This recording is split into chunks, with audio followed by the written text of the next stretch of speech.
welcome to Roanoke County Today. I'm Teresa Hall, Roanoke County's Public Information Director.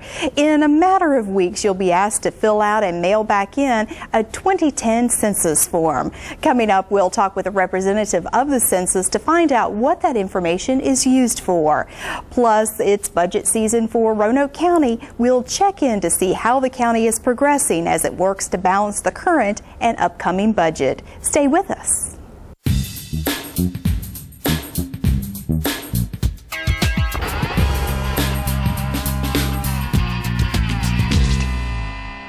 Hello and welcome back to Roanoke County Today. Employees in Roanoke County's Community Development Department have been actively working on community plans and corridor studies in several areas of the county. For this month's show, we thought we'd check in and see how things are progressing in Glenvar and Vinton. Joining me are David Holliday and Lindsay Blankenship. David, let's go ahead and start with you. What is the purpose behind these studies? Well, these studies are updates to our county's comprehensive plan.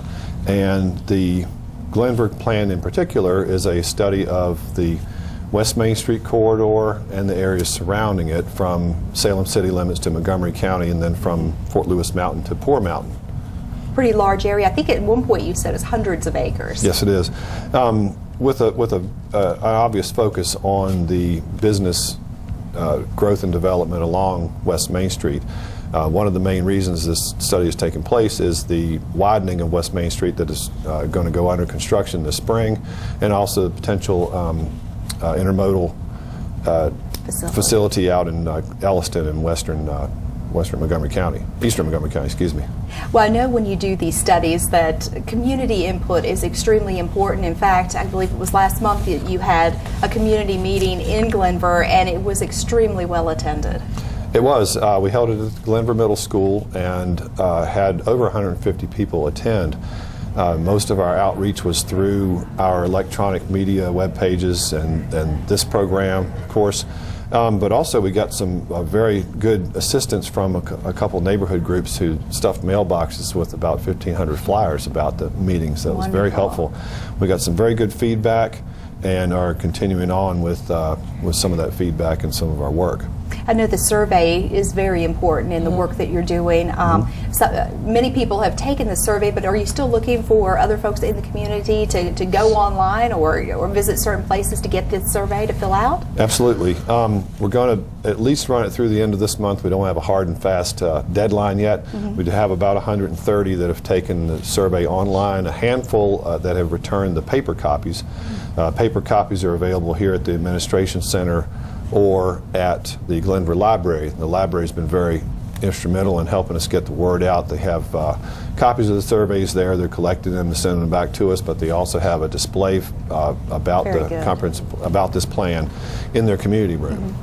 And I know that stakeholder interviews will be taking place and in the near future? Well, we've already begun those. We actually last week met with the president of Richfield Retirement Community who approached us at the community meeting on January 11th and have discussed the plan and the future of the Glenvar area and their plans with them, but also discussed having a presentation for the residents of Richfield Retirement Community and their staff, and that's going to happen in the next few weeks. We haven't set a date for that yet, but they want to host that, and they have also printed copies of the survey to distribute to their residents. It was a very large community, and that's what you want. You want the feedback from people of all ages. Well, I know, Lindsay, you've been through a lot of this yourself, working on the Vinton Corridors plan. Presented some information. Was it draft information to the Board of Supervisors in January? Yes, the Vinton Area Corridors Plan. We've been working on that for about a year now, and we're wrapping that up. And last night actually we went to the Town of Vinton's Town Council meeting and presented the draft document to them. And last Tuesday we presented before the Board of Supervisors the draft document as well. Well, it's 2010 now, and this whole process started in 2008. Yes.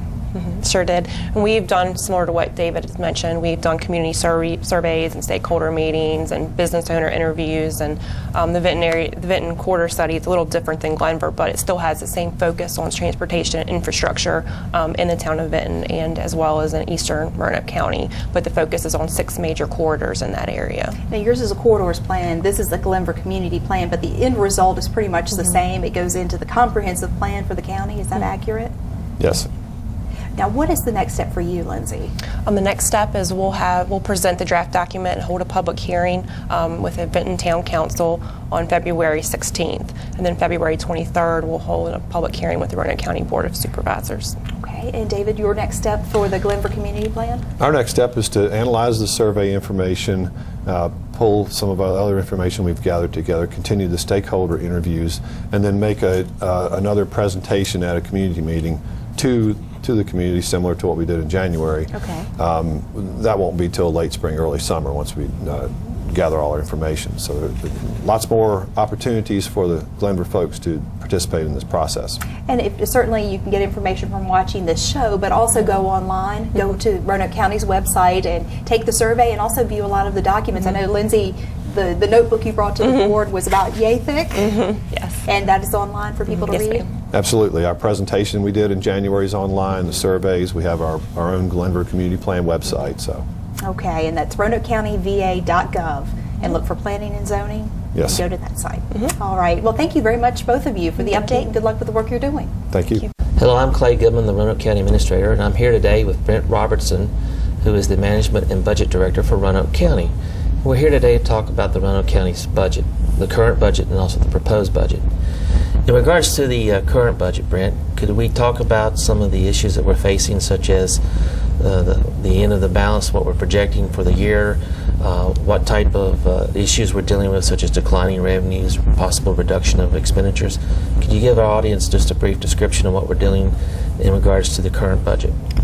There's a couple of issues with the current budget that's being problematic for us these days, and the first of all is some of the state reductions, where the governor has made mid-year reductions to bring the state budget into balance, and we're going to lose a decent amount of money there, probably in the realm of about $400,000 this year, combined with some declining and static revenue growth in a lot of our local revenues. That is causing problems as well. So that today we think that's probably going to be somewhere in the $200,000 to $300,000 range in the current year, as far as ending the year with a deficit. Do you see any services that might be reduced or cut during the current year we'll have to do in the mid-year? I think for the current year that we should be good with service delivery. There's been a lot of mitigation of expenditures that are in place this year that should be able to deal adequately with any projected shortfall for the current year. All right. And we also have been freezing vacant positions during the year, so that should help us also. Yes, we've not only freezing vacant positions, but we have restrictions on travel and training. And generally, departments are understanding very well the situation that we're in, and they are controlling their expenditures very well. Okay. Now, we're also working on the proposed FY 2011 budget. Could you discuss where we are in the budget process? Where we are in the budget process, I would say we're probably in the first stages of this year's or next year's budget process. We are looking, departments are currently developing their expenditure budgets and their service levels for next year. One of the difficulties we're having is we expect revenues to still remain fairly depressed over the next 12 months, maybe even 15 to 18 months, as well as the state budget is causing some real difficulties, certainly not for us, for all localities, but we're looking at approximately a $2 million revenue reduction from the state, and that's excluding what the Roanoke County schools may anticipate. Well, in regards to that, what type of budget reductions do you see upcoming potentially for the year? I know we're still working on it, very preliminary, but as we see it right now, what are some of the areas? Well, initially, as we move into the budget process, we have asked our operating departments, all of them, including there is no one that was not allowed to do this, is to reduce their budgets by at least 10% to bring back scenarios of what those impacts would be, either on operations or capital or any of the functions that they provide. Oh, great. Okay. When is the next opportunity for citizens to provide input in regards to this process? We will be having work sessions with the Board of Supervisors all through the month of February, March, and into April. The next public input will be scheduled for a public hearing on the tax rates and general comment on the budget on February the 23rd at the evening session. Okay, thank you. And we have a new website to try to share information with our citizens and our employees. Could you go into that briefly? Yes, I think it's very important not only for the Board of Supervisors and staff to understand what's going on, but ultimately we provide services to our citizens. So we have developed a website that all of the information we share with the Board of Supervisors as far as budget development, we will put on the website the schedules that show revenues, that show expenditures, that show goals and objectives of individual departments will be on the county's website, and there's a link on the front page that will lead you to the budget website that will have a narrative telling what went on in the board work session that day, as well as any of the supporting schedules that we presented to the board if the citizens are interested in looking at that level of detail. So when they go to our website, it's right on the first page on the upper right-hand corner, I believe, and you click on budget. I think that's correct, yes. Okay. If someone would like to have more information, who would they contact at the county? They can call the Public Information Office, but the budget staff is more than happy to field their calls and answer any questions they may have. And actually, any department is willing and able to field any calls, but the budget staff would be the best place, I think, to begin your inquiries, and would be happy to answer any questions anyone has. Okay, well, thank you for discussing the budget today, and we'll be back in a few moments.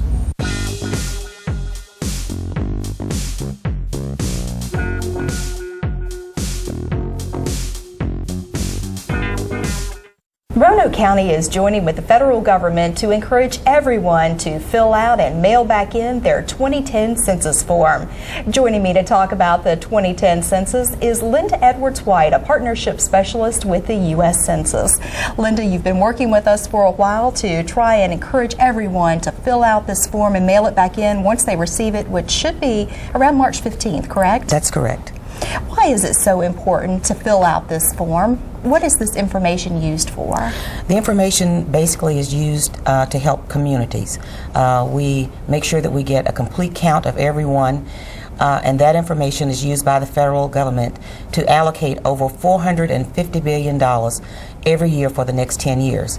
The numbers are also used for reapportionment. And by reapportionment, what do you mean? Is that the voice in Congress? Absolutely. The data that we get for 2010, we will basically use it when Congress reapportions or reassigns their 435 seats that they have. This information is confidential. I think some people wonder, I'm filling out a form, sending it back in, what is it used for, and am I at risk for filling it out, especially today when you have so much identity theft, for instance. That could make people think twice about doing something like filling out this information. Thank you for asking that question. We would like to assure everyone that any personally identifiable information is held confidential for 72 years. The Census Bureau does not share our information with anyone, not with any federal agency, any local police, not social services. Every bit of personally identifiable information is held confidential for 72 years. That's amazing, 72 years. Absolutely. When you get the form, how many questions are you looking at? How long will it take to fill out? Well, this year, the census, for the first time, we have only a short form, 10 questions. We tell people that you have 10 short questions. It should take you about 10 minutes to complete the form. It's safe, it's easy, it's confidential. I think that's one of your slogans. Absolutely. It's safe, it's easy, and it's vitally important. It's important because your local government will receive funds based on the number of people that complete that form. The more your population, the more chunk of the pie you could get. Absolutely. Tell us about some of the questions themselves. What do they ask? Well, one of the first things that they ask is they ask for your name. They ask for the address. They ask your age. They ask your gender. One of the things that I like to tell people that it does not ask is it doesn't ask for your social security number. So that kind of personal identifiable information is not requested. It will ask whether you live in a house or you live in an apartment, that kind of information.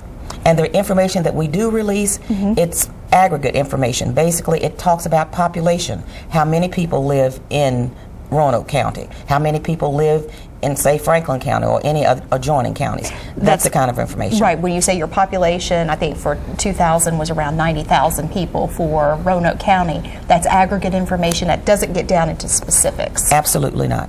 Now, you should receive one of these forms in the mail around March 15th? Absolutely. Between March 15th and March 17th, all the households in the United States should receive their census form. And they're due back April 1? Well, we don't have a due date, oh, but okay. we would like for people to mail them back by April 1 and no later than April 9. And what happens if you don't mail it back in? Well, I think you'll get a knock at the door if I understand. Absolutely. If you don't mail your form back, that's how we make our list up for people to actually go out and knock on the doors. Okay. You have a fantastic website, or I should say the U.S. Census does. How do you access that? If you go to www.jobs.com, that's one of the ways that you can access it. You can also access it by www.census.gov. So you can go on and see, for example, a sample form. Absolutely. You can see a sample form. You can also go on there, and if you're interested in applying for a job, you can look at a sample test. Okay. You can go on there and look, starting about April 15th, you can see how your community is responding to the census. What is the hard-to-reach population? We didn't touch on that. If you would explain that real quickly. We've decided, well, the Census Bureau has determined that 7 out of 10 people, when they receive the form, they actually complete it and mail it back. 3 out of 10 do not. So the 3 out of 10 are what we call the hard to count. And that consists of basically young people between the ages of 17 and 24 who are not married and who are not in school. Also a hard to count population would be African American males between the ages of 17 and 44. Renters are considered hard to count because they're transient. They move from place to place. And the elderly are hard to count. Okay. Well, this is some fantastic information. Thank you so much for talking with us and explaining what the information is used for, and making sure that everyone realizes when you get the form in the mail, it's not junk mail, and that you need to fill it out for a variety of reasons. Well, thank you for inviting me. And one other thing I'd like to say is that when you receive the form, you will also receive an envelope that has already been franked. So all you have to do is just complete the form, put it in the envelope, and mail it back. No postage required. No postage required. All right, Linda, thank you so much for this opportunity. Thank you. I'm Dan O'Donnell, Assistant County Administrator, and I'm here with Sheriff Gerald Holt and Under Sheriff Major Mike Winston, and we're here to discuss the Sheriff's imminent retirement. Sheriff, you've served us well, and we're really going to miss you, but I'd like to ask you a few questions about your future and what you've done in the past. How long have you held the post as sheriff in Roanoke County? Actually, at the end of this month, it'll be 18 years and 2 months as sheriff. Wow, that's 18, and you were here before that too. Could you tell us how long? Yes, I started as a deputy in 1970. Wow. In June of 1970, and I left for a few years in the mid-70s, went to private industry, and returned to the county in 1979, and worked as a deputy sheriff until the inception of the Roanoke County Police Department. On July 1 of 1990, I became a police officer for Roanoke County Police Department.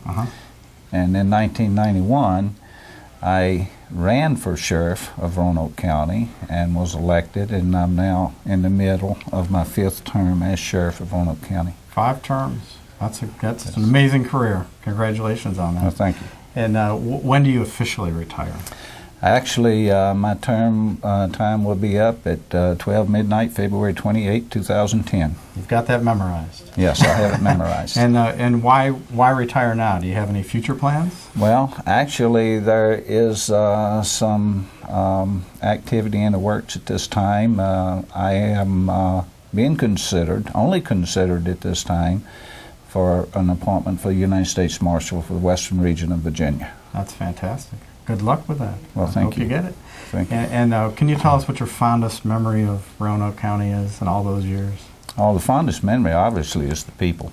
You know, working with the citizens, Roanoke County government employees, and the Roanoke County Sheriff's Office staff, and working on this enormous team to improve services to our citizens and to improve professionalism in our chosen professions. And it's just very pleasing to me to look back at where we have been in the past and where we are today, being nationally accredited in our operations for the jail operations, and any time that you make improvements, for the operations, not only the prisoners benefit from it, but it filters down to the staff as well. They benefit significantly. So my fondest memories are watching us grow as a society in Roanoke County. Well, it has. I'm sure you've seen a lot of changes. And thank you for all your service. You've done a great job. I appreciate it. And Major Winston, now my understanding is that upon the sheriff's retirement as undersheriff, you become the sheriff for a period of time. Can you tell us how long you've been employed with the county? And I came to work in the same year as the sheriff, 1970. I went to work as a corrections officer, and then I went to the road and spent some time there, worked in criminal investigations, administrations.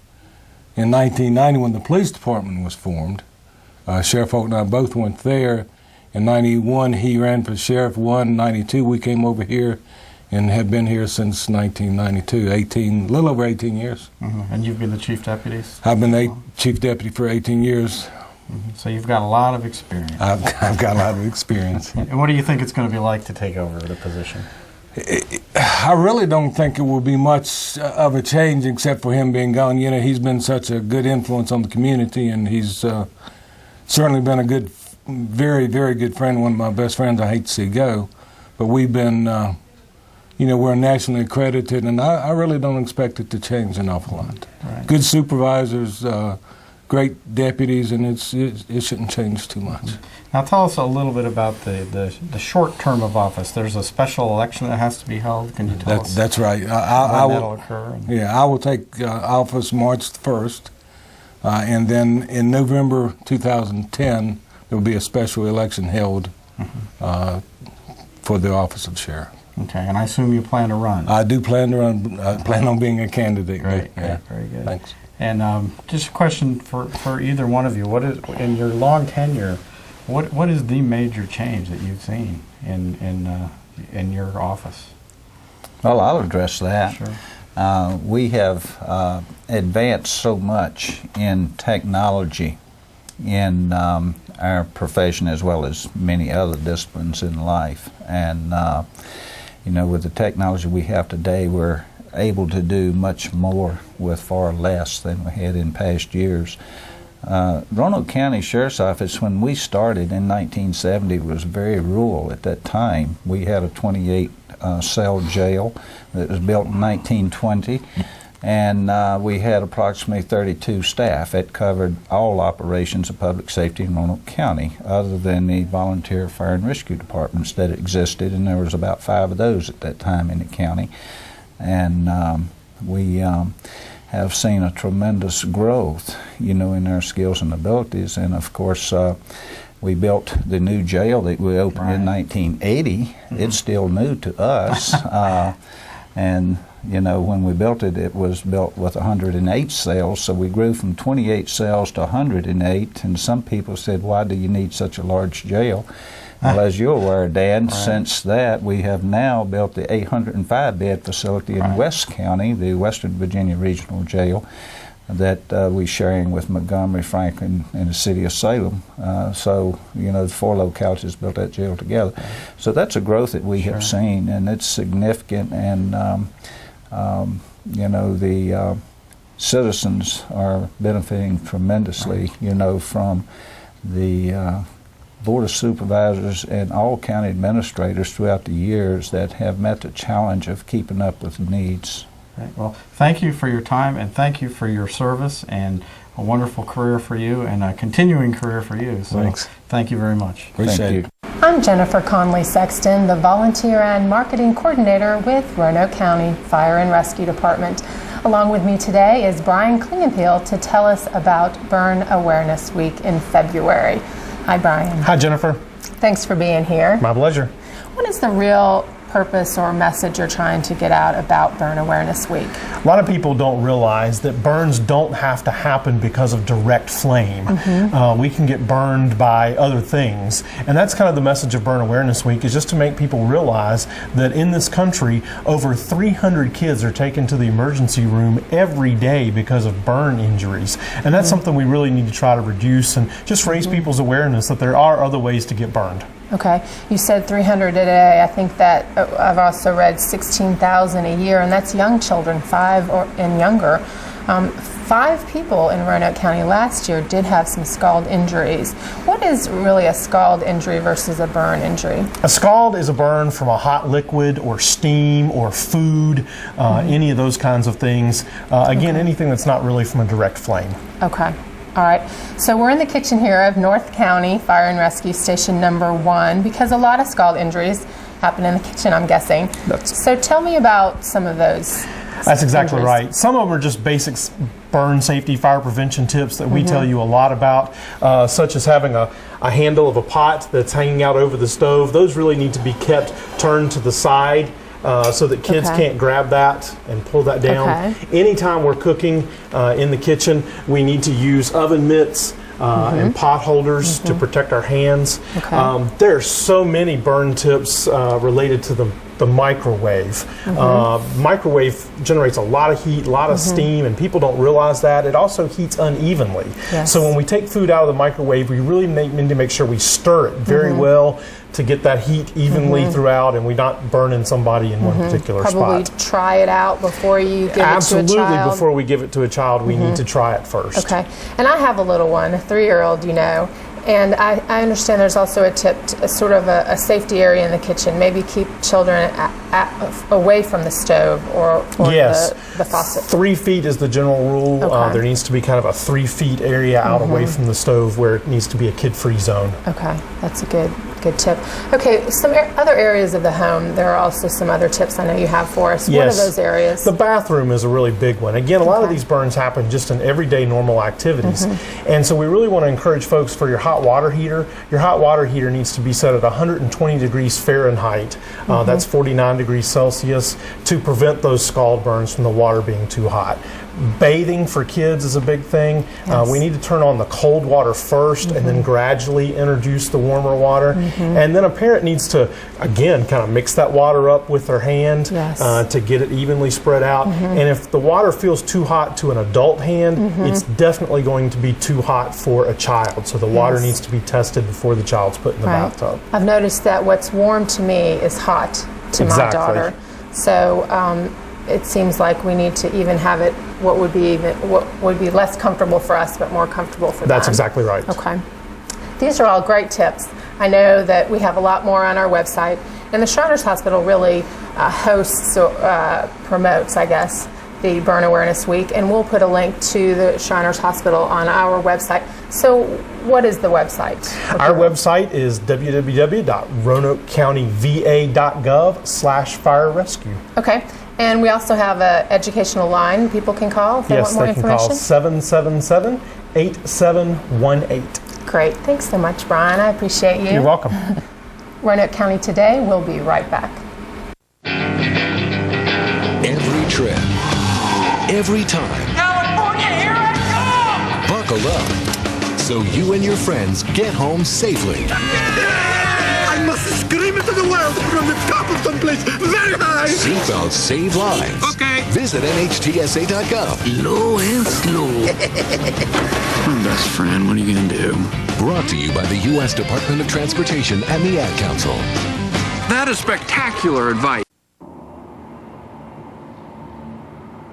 This is Jack Thomas. Today, someone almost brought Jack something to eat. Someone almost drove him to a shelter. And someone else almost brought him a warm blanket. And Jack Thomas? Well, he almost made it through the night.